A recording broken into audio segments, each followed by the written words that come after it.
Good afternoon. Last Tuesday, we observed the anniversary of the adoption of the Constitution on September 17th.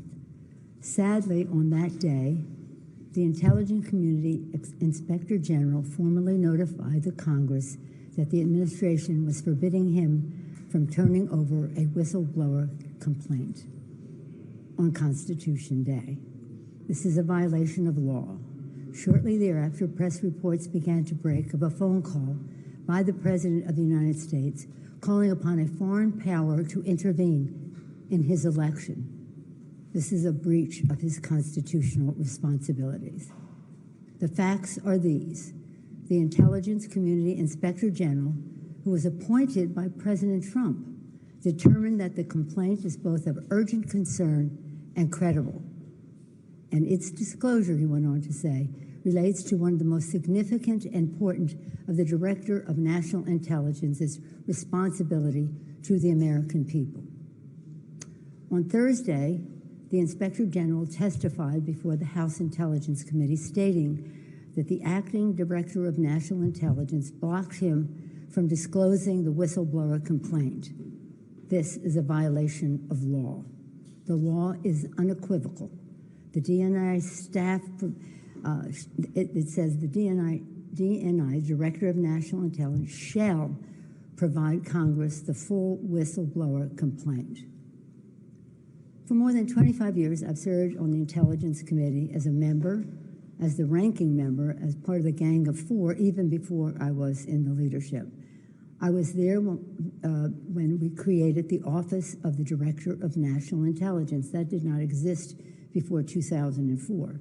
I was there even earlier in the 90s when we wrote the whistleblower laws and continue to write them to improve them to ensure the security of our intelligence and the safety of our whistleblowers. I know what their purpose was, and we proceeded with balance and caution as we wrote the laws. I can say with authority the Trump administration's actions undermine both our national security and our intelligence and our protections of the whistleblowers, more than both. This Thursday, the acting DNI will appear before the House Intelligence Committee. At that time, he must turn over the whistleblower's full complaint to the committee. He will have to choose whether to break the law or honor his responsibility to the Constitution. On the final day of the Constitutional Convention in 1787, when our Constitution was adopted, Americans gathered on the steps of Independence Hall to await the news of the government our founders had crafted. They asked Benjamin Franklin, "What do we have, a republic or a monarchy?"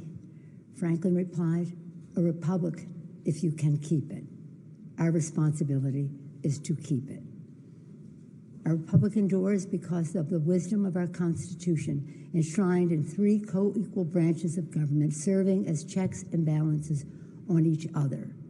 The actions taken to date by the President have seriously violated the Constitution, especially when the President says, Article 2 says I can do whatever I want. For the past several months, we have been investigating in our committees and litigating in the courts, so the House can gather all the relevant facts and consider whether to exercise its full Article 1 powers, including a constitutional power of the utmost gravity, approval of articles of impeachment. And this week, the President has admitted to asking the President of Ukraine to take actions which would benefit him politically.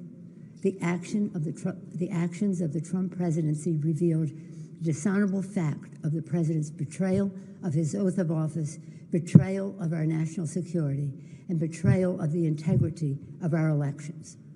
Therefore, today, I'm announcing the House of Representatives moving forward with an official impeachment inquiry. I'm directing our 6 committees to proceed with their investigations under that umbrella of impeachment inquiry. The President must be held accountable. No one is above the law.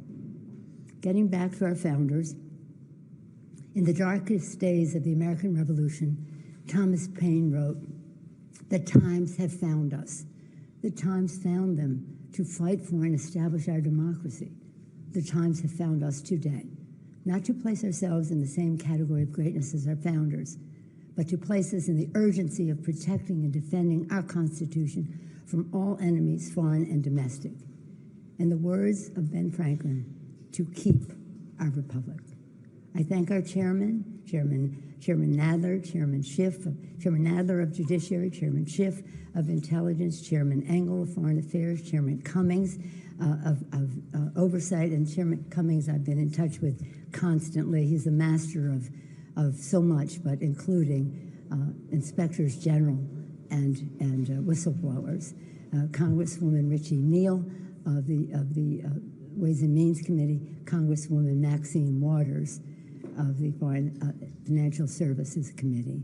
And I commend all of our members, our colleagues, for their thoughtful approach to all of this, for their careful statements.